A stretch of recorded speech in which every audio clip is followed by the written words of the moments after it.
Sharda chit fund घोटाले में CBI ने कार्रवाई की कोशिश की तो इसकी गूंज संसद में साफ सुनाई दी। टीएमसी के साथ खड़े कई विपक्षी दलों ने इस मुद्दे पर सीधे मोदी सरकार को निशाने पर लिया और टीएमसी के सांसदों ने लोकसभा की कार्यवाही शुरू होते ही सीबीआई की कार्रवाई के विरोध में बीजेपी के खिलाफ नारेबाजी शुरू कर दी।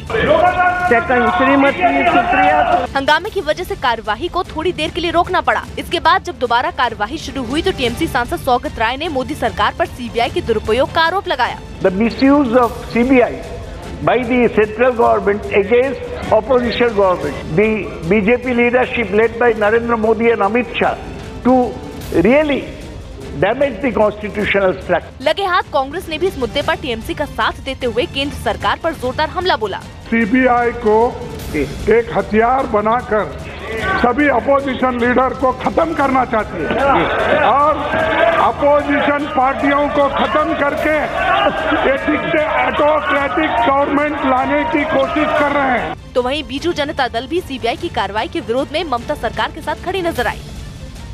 इतना ही नहीं, समाजवादी पार्टी, आरजेडी और एनसीपी के सांसदों ने भी ममता सरकार का पुरजोर समर्थन किया, लेकिन सीबीआई ने शारदा चिटफंड मामले के आरोपियों पर कार्रवाई की मांग की और 4 साल तक सीबीआई की कार्रवाई न करने पर सवाल उठाते हुए केंद्र के साथ ममता सरकार को भी आड़े हाथ लिया।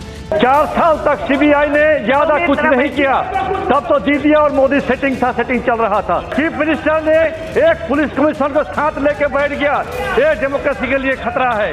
विपक्ष का हमला बढ़ता देख सरकार की तरफ से गृह मंत्री राजनाथ सिंह ने मोर्चा संभाला। ऐसा नहीं है कि सीबीआई टीम सीधे पुलिस कमिश्नर से पूछताछ के लिए चली गई थी। सीबीआई को मजबूरन ऐसा करना पड़ा क्योंकि पुलिस कमिश्नर जांच में सहयोग नहीं कर रहे हैं और सीबीआई के द्वारा लगातार सम्मन किए जाने के बावजूद भी वह उपस्थित नहीं हो रहे थे। उधर राज्यसभा में भी कार्यवाही शुरू होते ही टीएमसी सांसदों ने सीबीआई की कार्रवाई के विरोध में हंगामा किया, जिसकी वजह से कार्यवाही को मंगलवार तक के लिए रोक दिया गया। पश्चिम बंगाल के शारदा चिटफंड घोटाले में सीबीआई की कार्रवाई पर सियासी पारा चढ़ गया। इस मामले में विपक्ष ने सरकार पर एक सुर में हमला किया।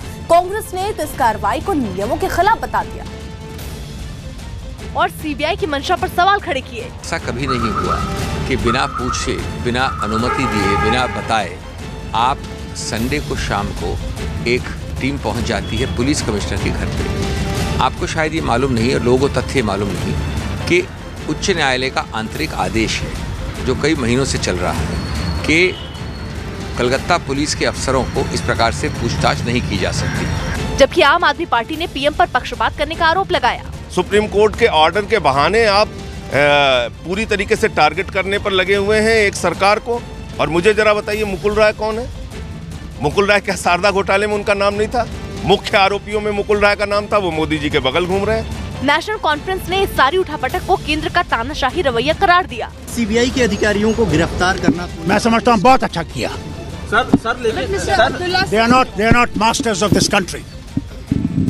People of this country are the masters. लेकिन बीजेपी ने साफ कर दिया कि सीबीआई की कार्रवाई से सरकार का कुछ लेना देना नहीं है। हम अभी इसके ऊपर टिप्पणी कुछ भी नहीं करेंगे क्योंकि ये सीबीआई और सुप्रीम कोर्ट के बीच का मसला है। मर्यादा टूटी है, एक जो संघीय ढांचा है उसकी व्यवस्था में एक बहुत बड़ा ब्रेक आया है।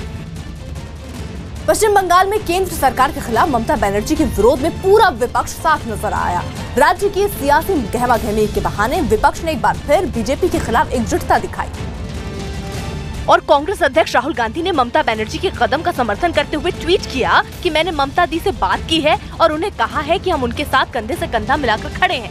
पश्चिम बंगाल में जो हो रहा है वो देश की संस्थाओं पर पीएम मोदी और बीजेपी का हमला है। पूरा विपक्ष इस तरह की ताकतों को हराने के लिए एकजुट है। जबकि दिल्ली के मुख्यमंत्री अरविंद केजरीवाल ने देश की जनता से ममता का साथ देने की अपील की। मोदी और अमित शाह की जोड़ी इस देश के लिए सबसे बड़ा खतरा है। जो भी इस देशभक्त है, जो भी भारत के बारे में जरा सा भी सोचता है, उसी को इसकी कड़ी निंदा करनी चाहिए और ममता जी के साथ खड़ा होना चाहिए पूरे देश को। अखिलेश यादव भी केंद्र सरकार के खिलाफ ममता के साथ खड़े नजर आए। कैसे अपमानित किया जाए, कैसे उन्हें नीचा दिखाया जाए, कैसे उन पे झूठे आरोप लगाएं, उसका पूरा का पूरा ये एक्सपेरिमेंट जो भारतीय जनता पार्टी का है वो दिखाई दे रहा है। हालांकि विपक्ष की एकजुटता से बेफिक्र बीजेपी ने ममता बनर्जी की भूमिका पर ही सवाल खड़े कर दिए। ममता जी के व्यवधान की वजह से न सिर्फ फेडरल ढांचे को, संवैधानिक ढांचे को चोट पहुंची है, बल्कि राष्ट्र स्तब्ध है कि लुटेरों के साथ अब दीदी ने अपना समर्थन दिया है।